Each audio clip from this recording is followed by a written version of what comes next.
Tim, just before the Brentford game today, news of Dave Edwards' departure.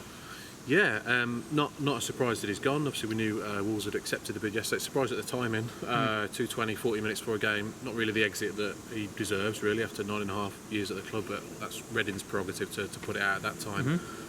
So I'm sure Wolves will make their kind of tributes, as it were, in the coming days. Like, it's not like he's died, but you know, it's certainly worthy of comment and recognising the contribution he's made to the club. 9.5 years for one club these days, especially one that's been up and down the leagues, in the Premier League and League One, and he stayed all that way through. You've got to say, what a great servant. And like I say, he's been through a hell of a lot with Wolves, hasn't he? And people knock him, but it may be an easy target at times, but fantastic on the pitch sometimes. He has some great results and some great performances. He is an easy target, and his polarised opinion, more than I've ever seen with a Wolves player in the last kind of couple of years.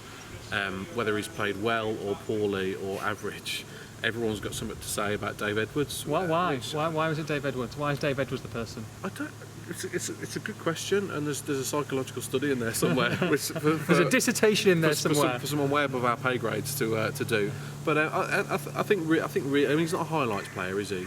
He's it's the work he does off the ball. If you watched him all game, I think you'd see the contribution, but it doesn't kind of grab the attention of fans sometimes. So he kind of does the dirty work. But I don't know.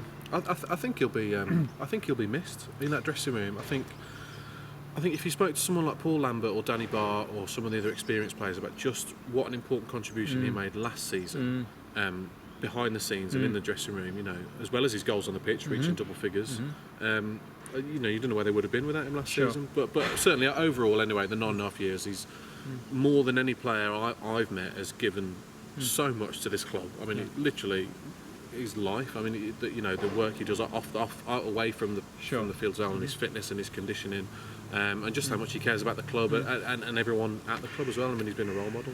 And just commitment, like you said, the day of agents and moves and trying to get as much money as you can here, there, and everywhere. But he is a stalwart and committed to the club, and you've got to give him plenty of accolades for that. Yeah, and he could have moved as well. He had opportunities to move during his time here, and like I said, it's so rare for someone to stay for that 9.5 years. It does kind of feel like the end of an era. I mean, Stearman, I know he was on loan last season, but he was there for 7-8 years as well. And also with the kind of players they're bringing in now, I think everybody's not expecting Neves to be here for more than 2 years. However well he does. So it's a bit of a kind of a sign of the times, really, as to how the club is changing. But I think everyone, no matter what you think of him, wishes him very well and is grateful for his contribution to the club. It's a shame though, like you say, to have someone around the club, maybe not playing week in, week out, but just to bring the young players along and coming along for this ride as well. And if they do, hopefully, fingers crossed, go up to the Premier League, that would be a nice way to bow out. But I guess football's not as easy as that. And no, and Wolves have shown this Wolves have shown that they have no room for sentiment whatsoever.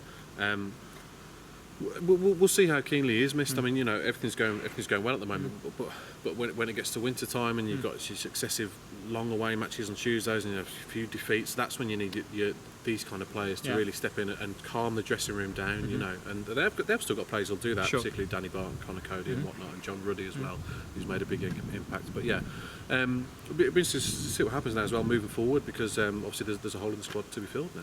Absolutely, and from Reading, good squad player Reading getting there as well. Still got plenty to give in the Championship. Yeah, and I'm sure he'll be scoring twice against Wolves this season. And Bodvarsson's due to get his couple of goals as well. He scored again today. So he's joined a good club there who will want to be fighting for promotion this season. So I'll be interested to see what Wolves do next now. I mean, we know they're looking at a central midfielder, but what kind of central midfielder are they going to bring in? I don't think it's that obvious really, as to whether they're going to bring in like a squad player, a direct replacement for Edwards. Are they going to bring someone in, to maybe be in the first team alongside Neves, because Sace hasn't really convinced so far this season. So it's an interesting move. I was surprised they accepted the bid. £1 million isn't a lot of money either. I'm not surprised that he's chose to go, because he needs the game time. It's a World Cup year. He's 31 and needs to be playing regularly. So it's a good move for him. And all the best to Dave Edwards, who signed for Reading today.